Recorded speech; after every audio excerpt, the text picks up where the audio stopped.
Değerli basın emekçileri, değerli halkımız, halklarımız, hepinize merhaba, saygıyla selamlıyorum. Bugünkü basın açıklamamızın konusu iki esas başlık. Bir de Demirtaş'la ilgili başta kısa bir açıklama yapacağım.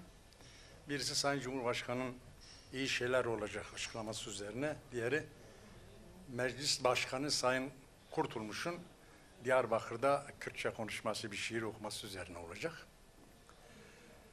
Demirtaş'la ilgili çağrımız Türkiye Cumhuriyeti'ne, devletine, iktidarına şudur: bu kez AYİM kararı reddedilmemeli. Yanılmıyorsam bu 3. kezdir AYİM karar veriyor. Demirtaş'ın bırakılmasına ilişkin son bir kez daha Türkiye AYİM kararına ilişkin şerhine koymuştu. Red vermişti.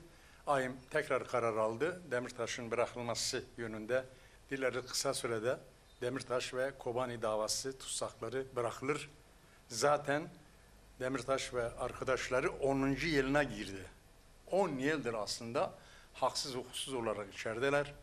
Biliyorsunuz karar verildi. Kararın gerekçesi hazırlanacak. Bir yıl geçti üzerinden. Kararın gerekçesi yazılamadı. Niye yazılamadı? Aslında gerekçe yoktu amiyane tabirle. O nedenle Demirtaş ve diğer Kobani davası tutsaklarının bırakılması lazım. Hem gerçekten bir çözüm süreci varsa bu çözüm sürecinin ruhu gereği de Demirtaşların artık bırakılması gerektiğine biz inanıyoruz. Şimdi Sayın Cumhurbaşkanı bir süre önce DEM Parti heyetiyle görüştükten sonra bir açıklama yaptı. Açıklamanın özü şuydu: İyi şeyler olacak dedi. Hepimizin temennisi odur bu çözüm sürecinde. İyi şeylerin olması. Başta şunu belirteyim: artık iki yakada annelerimiz şehitler ölmez ya da şehit Namır'ın feryadının son bulması lazım. Ben bölgeden geliyorum, sahadan geliyorum, il il gezdim. Halkların beklentisi budur. İyi şeyler olmalı. Dedim ya, iki yakada anneler artık feryat etmemeli, şehitler ölmez, şehit Namır'ın dememeli. İyi şeylerin olması sadece dileğimiz değil, aynı zamanda mücadele hedefimizdir. Girilen çözüm sürecinin bu kez daha öncekilerden farklı olarak hakime uğramaması, kesintiye uğramaması, sonuçlanması bakımında hepimiz ortak bir çaba harcamalıyız, mücadele etmeliyiz. Çözüm sürecinin sonuçlanması bakımında Kürt meselesinin barışçıl demokratik çözümü yönünde. İki şey önemlidir burada. İyi şeyler olacak diyorsak biz, Sayın Cumhurbaşkanı öyle diyor. Birisi, yani PKK kendi cephesinde yapacağını yaptı aslında. Bu saatten sonra artık devletin adım atması lazım. Bu nedenle de biri acil, diğeri hukuki, yani diğeri siyasi, iki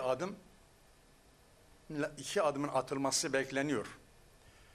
Hukuki çerçeve daha çok aslında Kürt meselesinin sonuçlarıdır bunlar. Sonuçların ortadan kaldırılması da önemlidir. Yani bugün diyelim Kobani davası tutsaklarının bırakılması ya da Sayın Öcalan'a ümit hakkının verilmesi ya da bu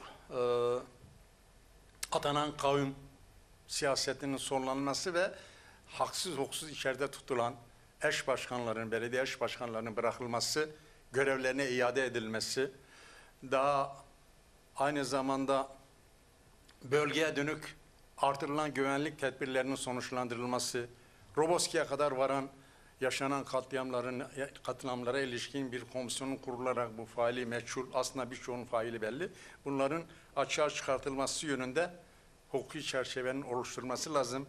Ve önemlisi, şimdi dağda binlerce insan silah bırakacak, bunun adımını attılar.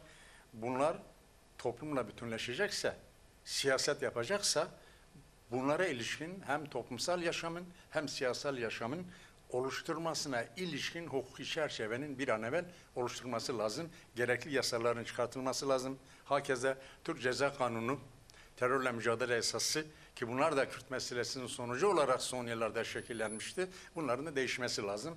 Bu nedenle birinci adım hukuki çerçevenin oluşturulmasıdır. İkincisi, yani hepimiz biliyoruz ki Kürt meselesi bir siyasi meseledir. Hukuki adımların atılması önemlidir. Hepimiz bunun beklentisi içindeyiz. Halklarımız bize bunun mücadelesini veriyoruz ama Kürt meselesine ilişkin olmazsa olmaz bir siyasi çerçeve olarak 2 adımın atılması lazım.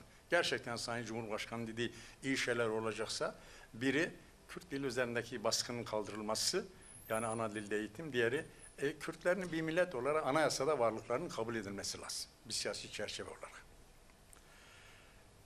Ve şimdi az bu Kürdi bakım biraz numan kurtulmuş Serok Meclis li Diyarbakır'ı gelek serledana sazı yakır. Sazı sivil kir. Goda serman, ditunun nirin evan istandın. De peyama xoda axtına xoda ciye ki de bek helbestek khan. God ki behev rabın dil be dil, dest be dest, aşti be dest. Jibo axtına bir res kurtulmuş, em gele spazdarın niyetavi başa, le zamanı Kurdi tane vakambin niyeta ereni, niyeta baş, bandor elser zamanı Kurdi ranakiye. Zamanı Kurdi iro gelek zede de ben bandora pişaftın, yani asimilasyon ede.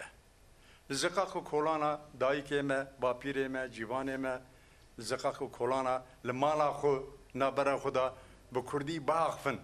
Zaten 7 salın da ağfın zaten bu Kurdi. Ev ter nake, ev peşiya asimilasyonu, peşiya pişaftını leser zamanı Kurdi ran nagriye. Jibowe ger zamanı Kurdi bibe zamanı perverdehiye, bibe zamanı fermi. Yani destura bingehide madde çelu düddün ger beguhartın o peşiyavi ve belki zamanı Kurdi dibistana yakem de hatta nizanigehe bu embejin zamanı perverdehi. Eğer ev gaban ne abıttın gele Kürt dayıkı bapireme çıkaz malbata hul zekaku kolana bu Kurdi bağfın cancı nıkanın peşiyap şaftını asimilasyonu birin.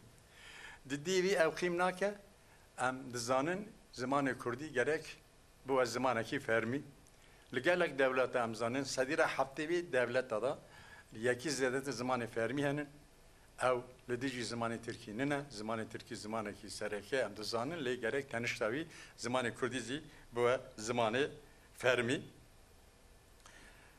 او داخازا قدری سیاسی نه من باور بکن الهرم etme الباجار etme مگلک جرا گهدا سرگلی خو د جیبین ادا لزقاخو کولان da daikeme, bapireme de bejin ki zamaneme gerek bu zamanı perverdeyi, zamaneme gerek bu zamanı fermi. Bevi nave o banga mek libres serok meclis raya ve şında ger em de meclise da demek em Kurdi dağıfın ahıftın ama ne kutkırın, ne birandın, nevin ev zamanaki biyaniye, zamanaki benave, zamanaki yani garibe ne bejin di mecliste de kişi vekili me daxaz dike ki bi zamanı xo am bi Kurdi am Arabi ve şunda ger peşiya ve be de ve bajua am belki dest bekliyor de meşiniye bangame biraz serok meclis ra eve yani peşiya girtin az zamanı Kurdi de mecliste de